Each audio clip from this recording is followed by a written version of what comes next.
تو جو لوگ بیرسٹر صاحب کے دور سے لے کے آج تک ہیں، میری نظر میں وہ بھی تو پارٹی کے ساتھ ہیں، پارٹی کے نظریاتی ہیں، جو ہر مشکلات کے باوجود آج تک پارٹی کے ساتھ کھڑے ہیں۔ تو یہ کوئی بات نہیں ہے کہ میرا فائدہ ہو تو صرف صحیح ہے اور نہ ہو تو میں صرف پارٹی کو نقصان پہنچانے کے لیے ایک آرگومنٹ کی خاطر لسٹ بنا کے دے دوں اور اس لسٹ میں چھوٹے چھوٹے بچوں کے نام لکھ کے یہ کہوں کہ یہ بانی رہنما، ان سے مشاورت نہیں ہوئی، کیونکہ آگے جس کے سامنے میں پیش کر رہا ہوں اس کو تو پتہ ہی کوئی نہیں ہے کہ بانی کون ہے، کیونکہ وہ خود بانی نہیں ہے۔ جو ابھی اس وقت مطلب بیٹھے ہوئے ہیں ڈیسیژن میکر، ان میں سے کسی کو کیا پتا کہ کون بانی ہے؟ وہ تو یعنی یہ تو میں اس دور کی بات کر رہا ہوں جب عمران خان صاحب کے ساتھ نعیم الحق صاحب ہوتے تھے، جب عمران خان صاحب کے ساتھ، اب درکوٹ سے میں اگر آپ بات طاہر عزیز ہیں، پرانے پی ٹی آئی کے پرانے نظریاتی کارکن ہیں، بہت پرانے، اسی طرح چھوٹے چھوٹے اور ہمارے عزیز ہیں جو پی ٹی آئی کے ساتھ چل رہے ہیں۔ تو یہ وہ لوگ ہیں جو پی ٹی آئی کے ساتھ پہلے دن سے کھڑے ہیں۔ اب آپ صرف اپنی ذات کی حیثیت سے اگر لڑائی لڑنا چاہتے ہیں تو وہ ذاتی لڑائی ہوگی، وہ عمران خان کے نظریے کی لڑائی نہیں ہوگی۔ میں اگر بانی ہوں تو میں یہ کہوں کہ جناب صرف مجھے ہی آپ اہمیت دیں اور کسی کو نہ دیں، اور سب سے بڑا اگر اس بات کی جائے تو بانی رہنما راجہ منصور صاحب نہیں ہیں، پھر ہم سارے بانی رہنما ہیں۔ راجہ منصور صاحب شروع میں تو پارٹی کا ان کے پاس وہ عہدہ ہی نہیں لیتے تھے۔ وہ جب ہم ضلع باغ کے اندر اور پھر ایک مصدق خان کے دور میں نائب صدر کا عہدہ میرے پاس تھا تو منصور صاحب نے اس وقت عہدہ نہیں لیا۔ پھر اس کے بعد جب لطف الرحمان صاحب آئے یا بیرسٹر صاحب آئے انیشلی، تو منصور صاحب بیرسٹر صاحب کے ساتھ تو پارٹی میں موجود تھے، عہدہ اس وقت انہوں نے لیا، اس سے پہلے وہ عہدہ بھی انہوں نے نہیں رکھا۔ تو وہ صرف اپنے آپ کو ذاتی حیثیت میں یہ کہیں کہ میں صرف عمران خان کا سپورٹر ہوں یا میں صرف عمران خان کا بانی رہنما ہوں، تو یہ بڑا غلط ہے۔ ہاں، انگلینڈ میں وہ رہے، پارٹی کے لیے سپورٹ کرتے رہے، لیکن آزاد کشمیر میں وہ اکیلے بانی رہنما نہیں ہیں۔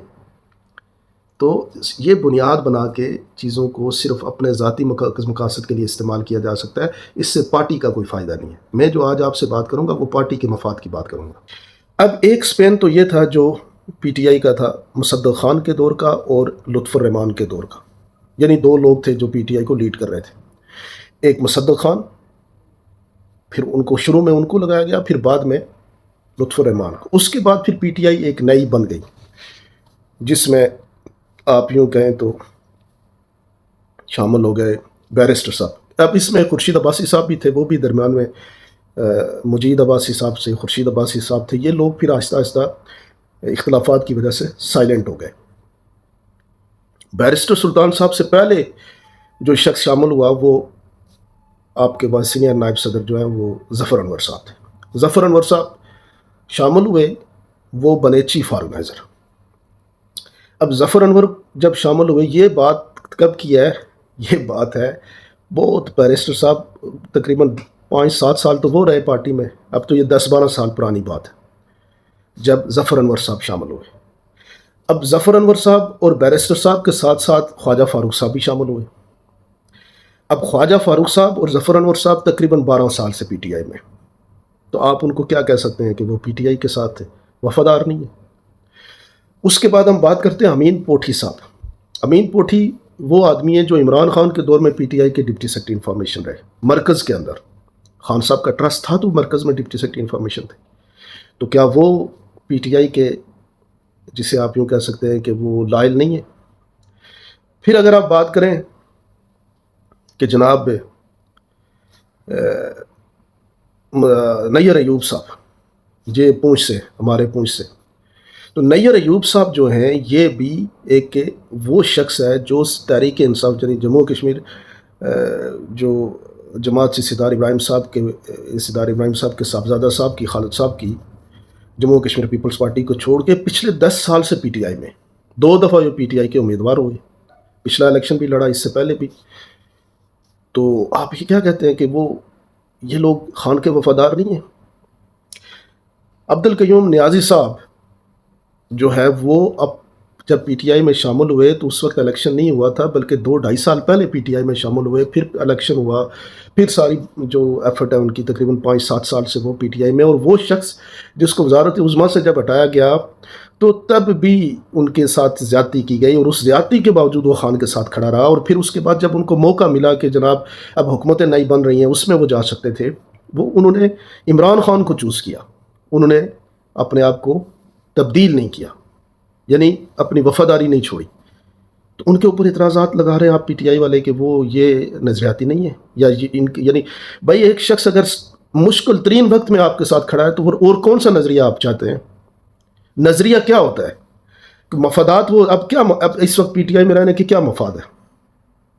ہر جگہ پہ آپ کے لیے مشکلات پیدا ہوتی ہیں، ہر جگہ پہ آپ کے لیے آپ ان لوگوں نے، یعنی خواجہ فاروق صاحب نے اور یہ جو سردار عبدالقیوم نیازی صاحب ہیں، ان کو کیا مفاد ملا اس وقت پی ٹی آئی میں رہنے کا؟ مفاد تو دوسری سائڈ پہ تھا، جو ان کی جولی میں رکھا جا رہا تھا کہ آپ حکومت کا حصہ بنے، آپ جو مرضی چاہیں گے ہم آپ کو وہی عہدہ دیں گے۔ انہوں نے مفادات کو ٹھکرا کے عمران خان صاحب کے ساتھ کھڑے ہوئے۔ تو میرے کارکن بھائی جو اعتراض کرتے ہیں، وہ یہ بات نہیں سمجھتے کہ ہم کن کے اوپر اعتراض کر رہے ہیں۔ پھر اسی طریقے سے دیوان محی الدین لاہور سے، وہ تقریباً 10 سال سے ایم ایل اے، پہلے بھی ایم ایل اے بنے پی ٹی آئی کے ٹکٹ میں، بعد میں بھی بنے۔ تو اب آپ دیکھیں کہ جن بچوں کے نام یہ دے رہے ہیں نا، ہمارے ایک عزیز، ہمارے دوست بھائی جن کو یہ نظریاتی کارکن کے طور پہ، میں یہ کسی حد تک میں آپ کو بتاؤں کہ راجہ منصور کی حد تک تو میں کہتا ہوں وہ پی ٹی آئی کے پرانے بانی رہنما ضرور ہیں، قاضی اسرائیل صاحب ضرور ہیں، لیکن اس کے علاوہ جو وہ پروپوز کر کے دے رہے ہیں نام، وہ تو کونسلر لیول کے لوگ نہیں ہیں، وہ چھوٹے چھوٹے بچے ہیں، انہوں نے کونسلر لیول کا الیکشن نہیں لڑ سکتے۔ ان کو آپ یہ کہتے ہیں پورے آزاد کشمیر کے پارلیمانی بورڈ کا حصہ بنا دیا جائے۔ کیوں آپ پارٹی کے اوپر ظلم کر رہے ہیں؟ یعنی میں راجہ منصور صاحب سے بھی، یا ان کے ساتھ ان کو جو مشورے دینے والے لوگ ہیں، چلو منصور صاحب کو پارٹی کا جنرل سیکرٹری بنایا گیا، جنرل سیکرٹری ہونے کے بعد منصور صاحب پارٹی کے سارا کرتا دھرتا ان کے پاس تھا، سب کچھ وہ خود ڈیسیژن کرتے تھے۔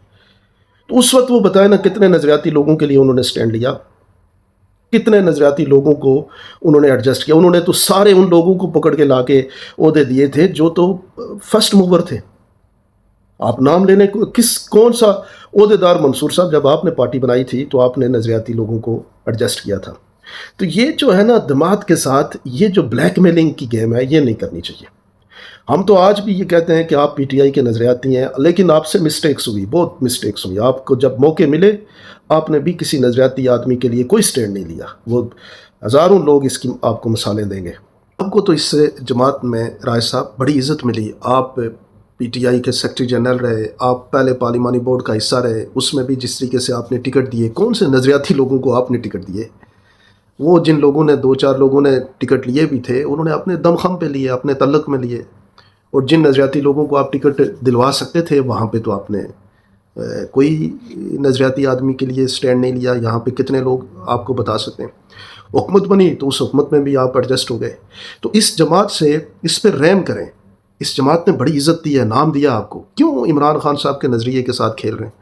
اور کیوں صرف اپنی انا کی خاطر آپ چھوٹے چھوٹے بچوں کو آگے کر کے جماعت کو بلیک میل کر رہے ہیں کہ یہ نظریاتی لوگ ہیں؟ کون سا بندہ ہے جس کو میں نہیں جانتا جو پاکستان تحریک ہے، اور جو آپ نے لسٹ بنائی ہے اس میں ایک آپ اور ایک قاضی اسرائیل کو چھوڑ کے بتائیں کون نظریاتی ہے؟ ایسے بچوں کو بنیاد بنا کے آپ جا کے، کیونکہ پاکستان میں مرکز میں تو کسی کو نہیں پتا، وہاں پہ جو بیٹھے ہوئے وہ بھی کوئی اتنے پرانے نظریاتی نہیں ہیں، تو ان کو تو یہ لگے گا کہ پتہ نہیں آپ نے کوئی بہت بڑی جید قسم کے پولیٹیکل کارکنوں کے نام لکھے ہیں۔ یہ وہ اگر یہ اس قابل ہوتے تو اس سے پہلے کسی بھی پولیٹیکل سسٹم کا حصہ کیوں نہیں بنے؟ نہ یہ بلدیاتی الیکشنوں میں گئے بھی تو ان کے آپ ریزلٹس دیکھ لیں۔